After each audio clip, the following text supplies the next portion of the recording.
Welcome everybody. Welcome to the Gemini Lounge, man. Hey, we got a good one for you today. You know, I think a lot of times people mistake. I can be kind of harsh on my queens, on the black women a lot of the times. I really can. I get it.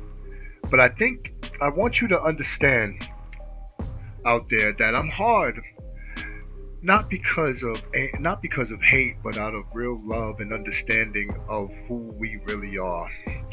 Today I want to talk a little. I'm going to give a little ode to the black women.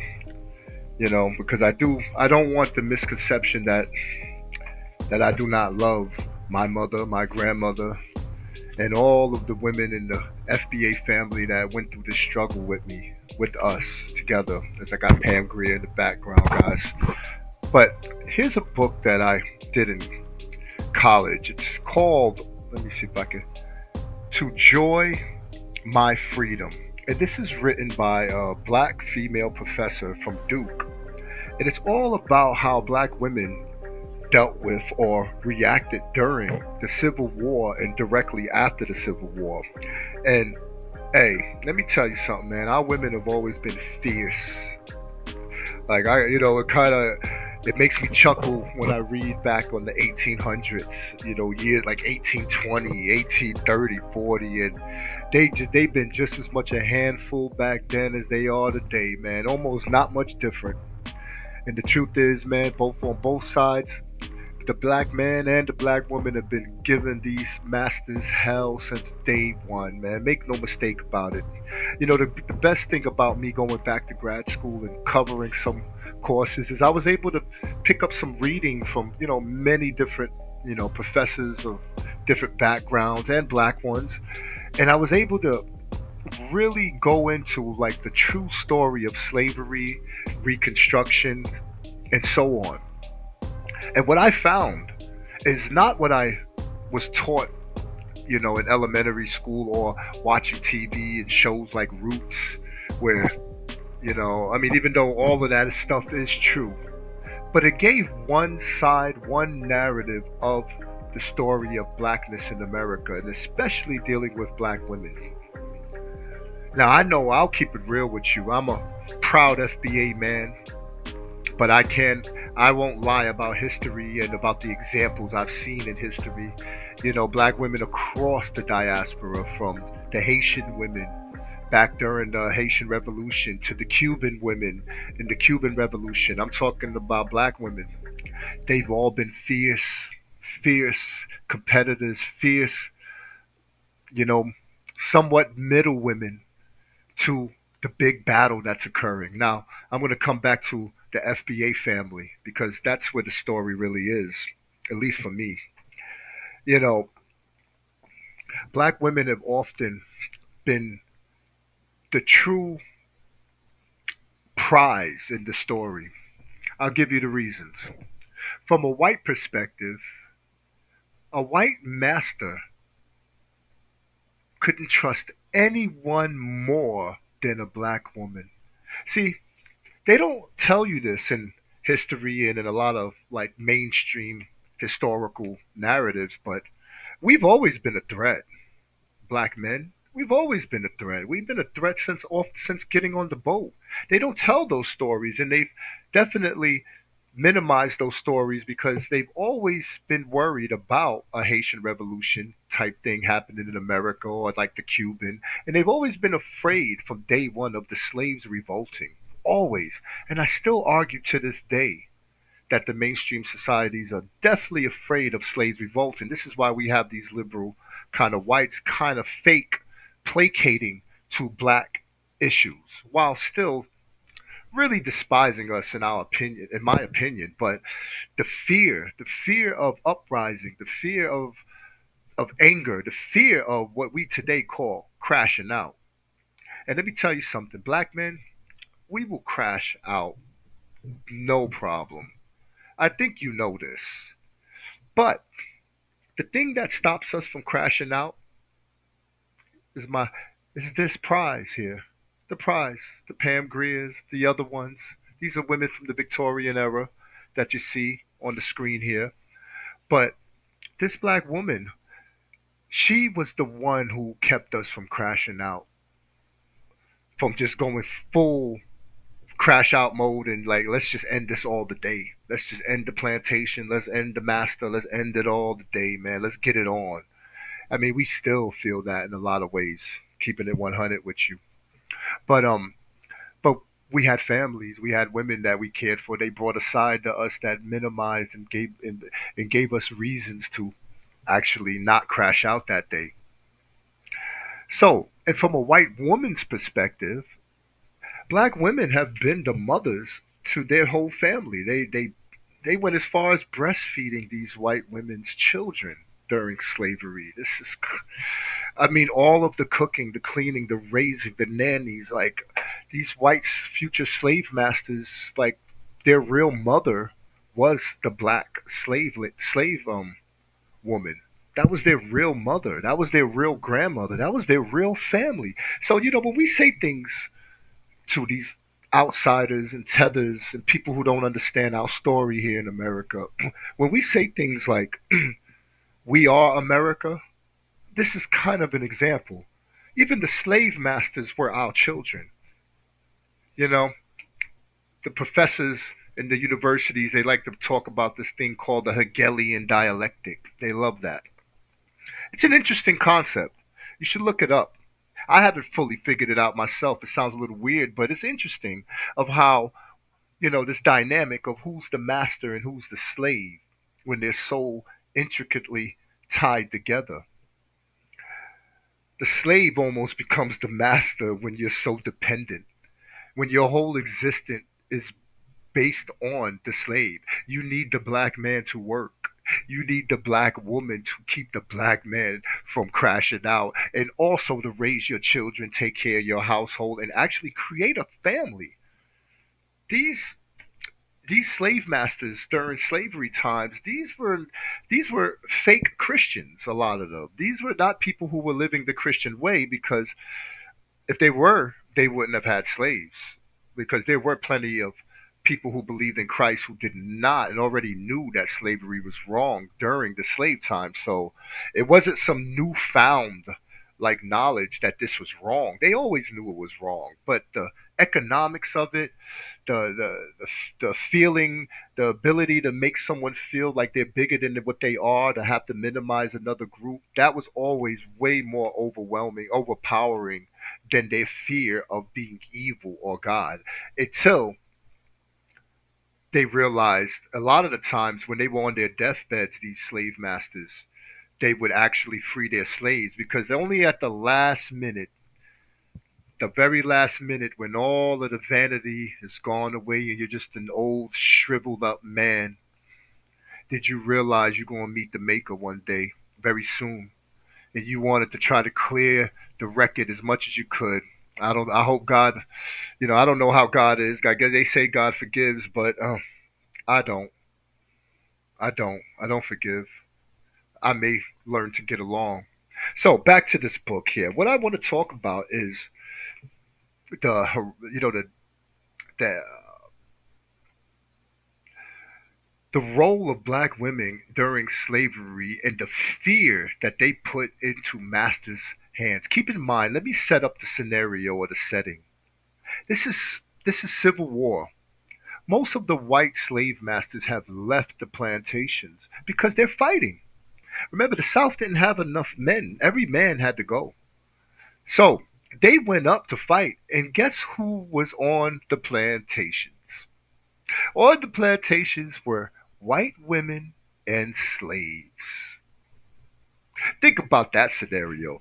That scenario got very scary for a lot of the white families that decided to go off and go to have to fight. They had to leave their homes in the hands of their wives.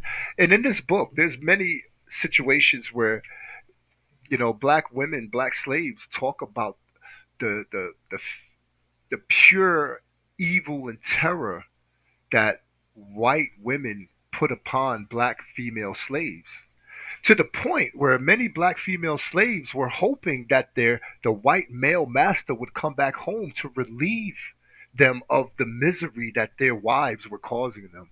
See, keep in mind, while these these white masters were able to do what they want on the plantations, they were able to make babies with slaves, you know. And you think these white women were okay with that? No, no, they weren't okay with it, even if they lived with it. Someday they walking around town and they see little mixed breed boy that look just like their husband.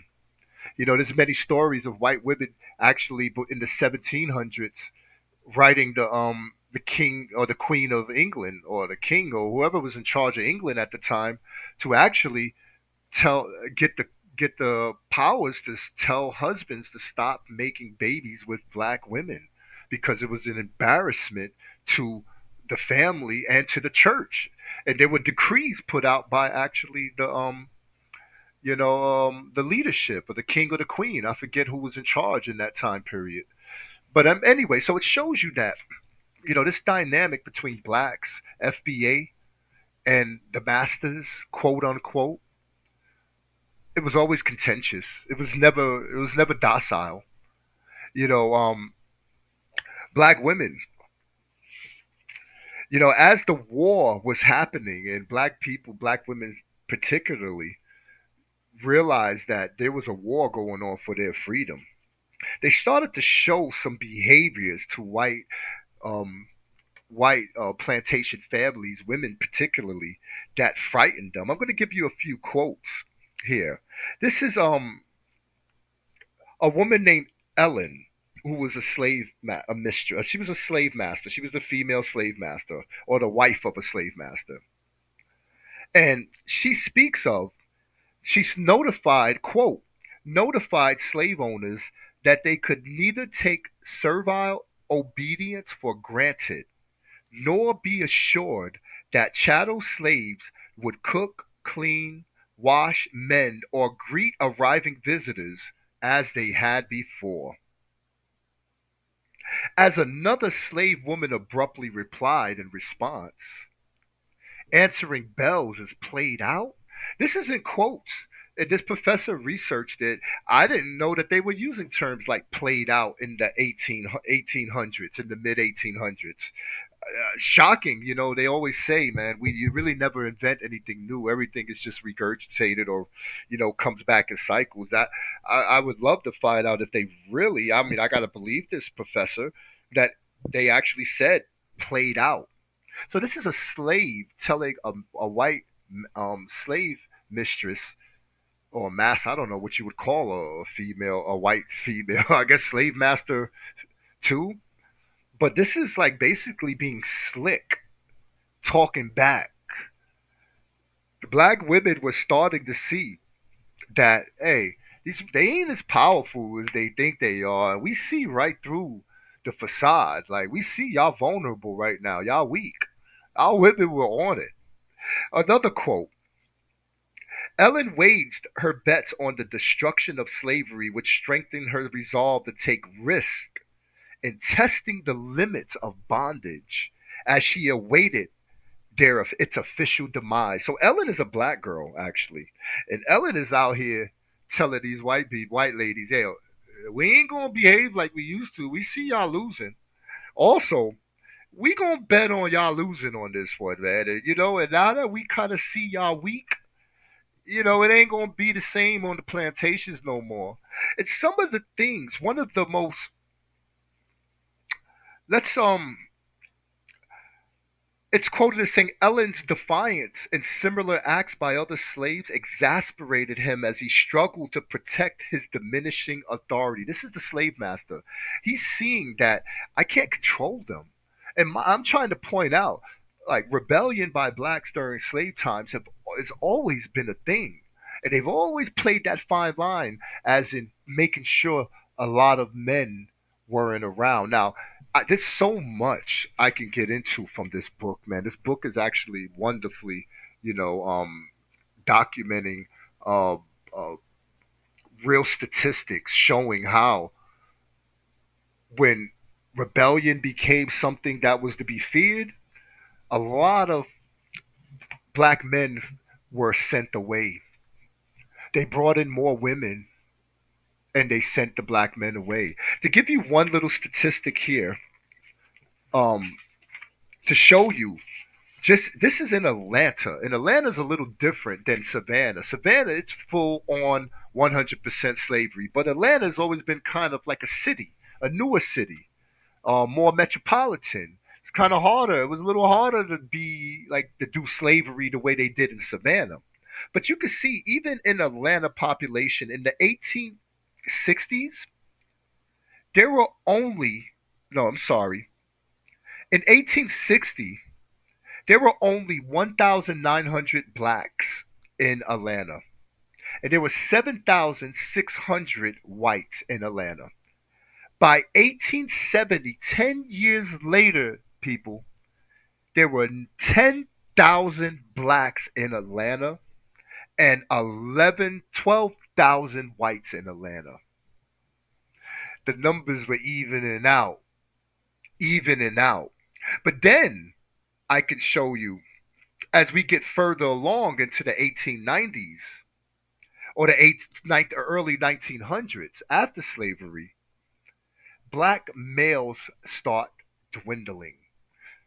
What was happening? Black men and women we were running up north because the KKK was back in action and fully authorized by the government to just rain hell on black communities, and a lot of us ran up north for the protection of the north. Let's see here.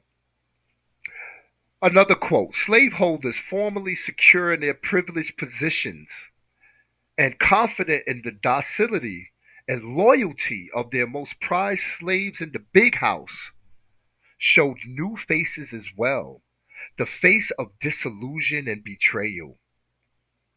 Slaves, the critics most cognizant of the constraints of human bondage, rejected the long held beliefs of the masters.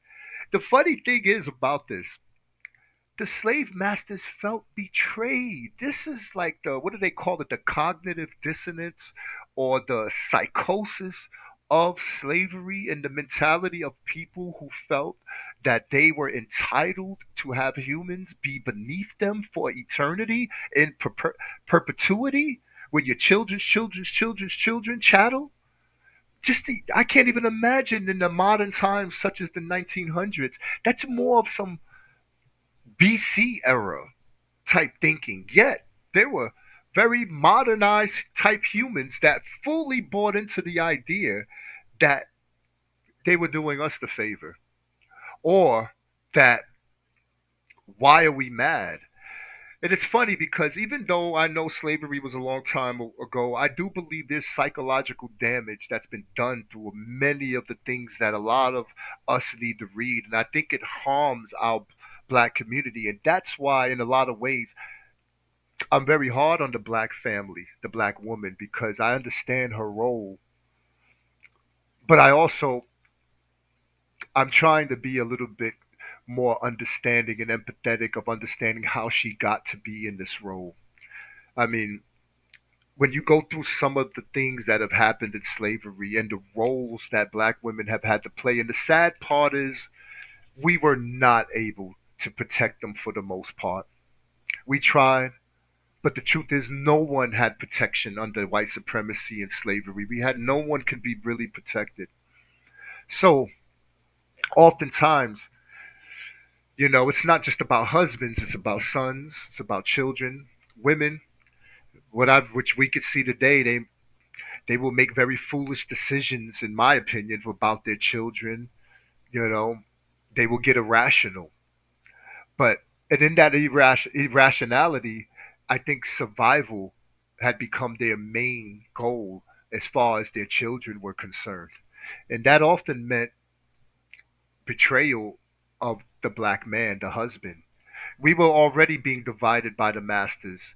Oftentimes in the cities, to separate that kind of unity, they would send like the father to the country and the mother and child to the cities. This is documented.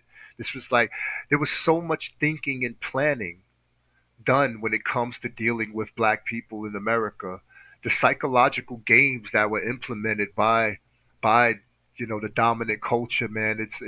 It's mind blowing in a lot of ways. And to think, I have to sometimes remind myself and go back into the history to realize that that type of psychological damage, there's no way that you can look at that and think that it could be erased in a few decades.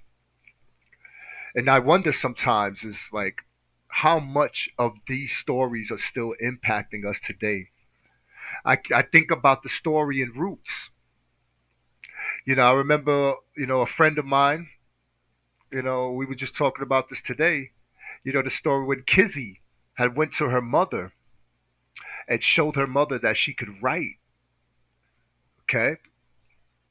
And her mother slapped fire out of her because you wasn't allowed to do things like that. And the women became more of the what we would say is like doing what the master wants, but the truth is it was all in their minds. They were protecting their children, even by limiting them, even by holding them back from struggle, pain, and possibly, really bad outcomes. But the truth is, we got to have somebody that's going to ride. Everyone can't be protected and safe, but it's hard to get a mother to sacrifice their children. There's been a few that have, very like strong women. I think of one in the Cuban Revolution. I forget her name, man, but she was a remarkable. I think she was the mother of what's his name Maceo. Maceo. I'm not sure how you pronounce it, but he was a great black leader in the Cuban Revolution, and I think his mother basically sacrificed all her children in that war for independence of black people. So, again, the black woman had to play this middle role while still being where she might be the only one in that house that could plead to a master to like not lynch her son, to not even lynch her husband. She might have to do favors and be really nice to the masters in order to save her children, to save her husband. This is hundreds of years of this type of thinking and behavior that these women had to endure to survive. And here we are in 2025, and you wonder what the effects of that type of lifestyle on both groups, because black men, like, we've had to disconnect from our families from slavery because we never were allowed to really have that comfortability with them. Died like we're quick that we can cut them off quickly.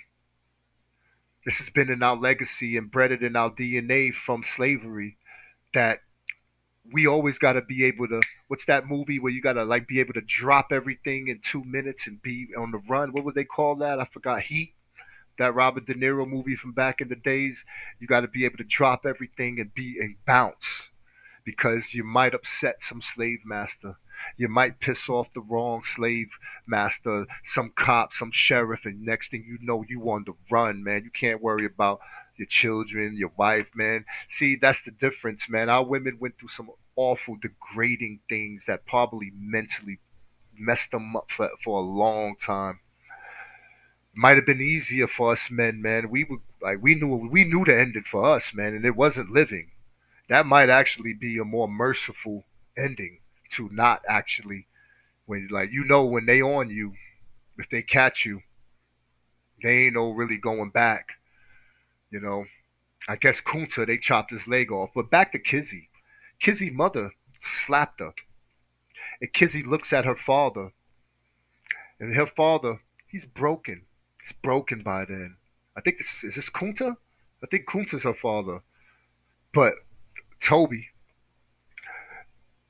he's been broken. He don't even have the power in that household to actually be the man. And this is in the 1800s, 1700s. Think about the amount of time that the black man has had to live on the run, has had to not be able to be the man of his household, to actually have to defer to his wife, who might be the only one that could talk to the slave masters and to the white men about not doing awful things. But while I'm saying all of that, at this very time, these same black women were sensing the loss. And what they did, one slave girl, oh, when I first read this in college, man, and you can see I still got my paper clip in the section. Um, One black girl, what she did when the Union won and the slaves were free, they ran through that house. They all quit. They basically quit. And not only that, to make things worse, they went through all of the slave, the the wife's clothing, and all of the girls just started putting on all the white stuff and started dancing around the house. Very cocky, big flex, big flex, the big flex.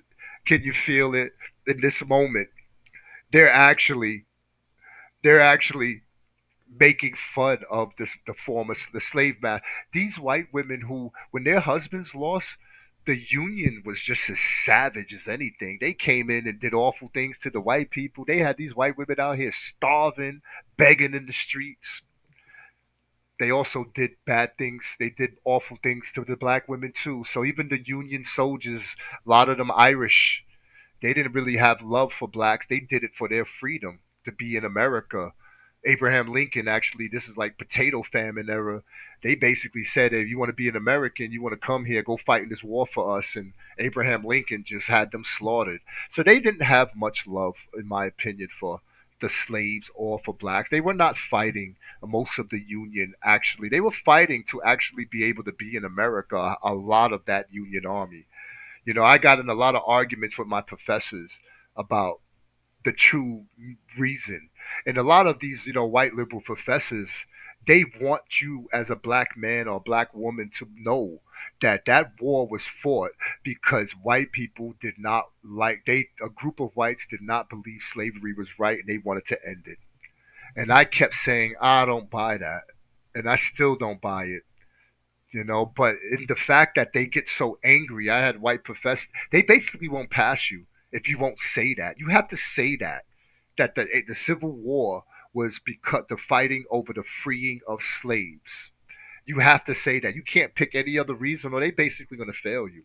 So watching white liberals force that narrative, it tells you something about them. And that's been my point, Gemini Lounge. When I'm attacking or when I'm going hard at black women, it's because I think that they haven't read their history books. They don't understand the role of not only liberals, but white women.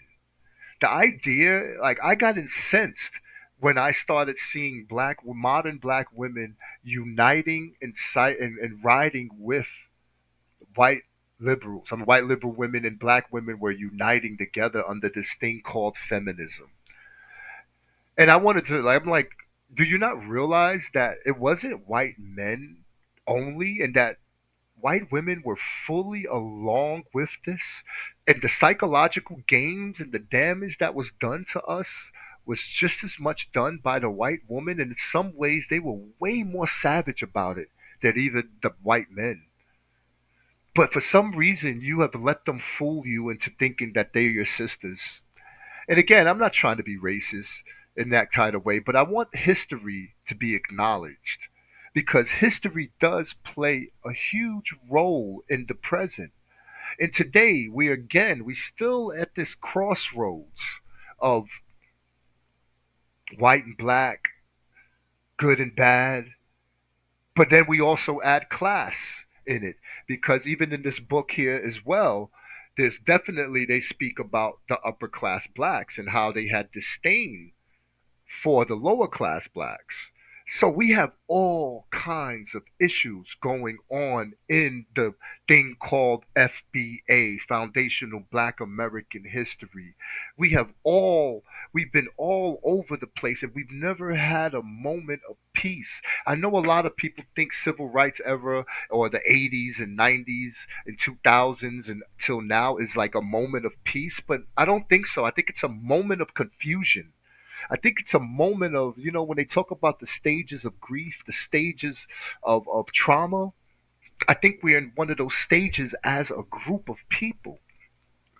We've been, we've had identity crisis. We embraced Pan Africanism and not embraced our unique story We chose to be globalists because we felt so oppressed and removed from whatever we thought we was, while not acknowledging we already were living who we were. We let them tell us it was another story instead of the very story that was being created in our actual day-to-day life right here in America. We let them fool us thinking that this wasn't our home, or that we didn't have full rights to this. And we rejected this country that we built, not just physically, culturally. And I just told you, we even raised the children of most of this or half of this nation. And even the northern so-called liberals who are supposedly not racist, we kept their whole world going around too. They had nothing to do but fight and argue with the other side over us. So we've been kind of, since we've entered this game, guys and girls out there, we have been like the main focus of American politics, American culture, American dynamics. Brings me back to like the Fat Joe and them, where they don't understand how deep these waters go. They don't understand. We've been here a very long time. They don't understand. We've been pressing the dominant society for a very long time. And we've made a lot of gains that a lot of other people benefit on while rejecting these very people, these very women behind you. To hear dudes like Fat Joe, to hear dudes, out there, even a lot of these kind of new idiots that are now in America. We got a lot of tethers who don't know darn thing about their own history, let alone American history. They couldn't even comprehend how dynamic and intricate this story is called FBA. They can't even imagine it. They're too dumb. They're too young. They're too dumb. But yet, you give them a microphone, or you let them rap, or you let them be an athlete, and they get to speak on our behalf. I don't know, FBA fam. All I know is, man, I understand, sister. I do. I know your story because I was right there with you in that story. I was right next to you. I might have been running up north, man, after I done slapped up the sheriff, or one of the masters got me pissed one day, and I had to punch him, and I ran. I had to go. I had to be on the move, bro. I had to bounce. But you were always on my mind while I was hiding up north, man. The family that you lost, all of that. You know, today, in a lot of ways, we still running. In a lot of ways, our families are still broken. We have new dynamics to it. It's modernized, but the game remains the same. And FBA family, we definitely need to know our history so that we're never doomed to repeat it, guys. Yo, Gemini Lounge, man, thanks for watching, man. We're gonna dig a little more into this book when I get a chance to go through the chapters, man. But understand, we ain't never been docile, and we ain't never been meek. And both sides, FBA men and FBA women, we've been giving them hell since day one.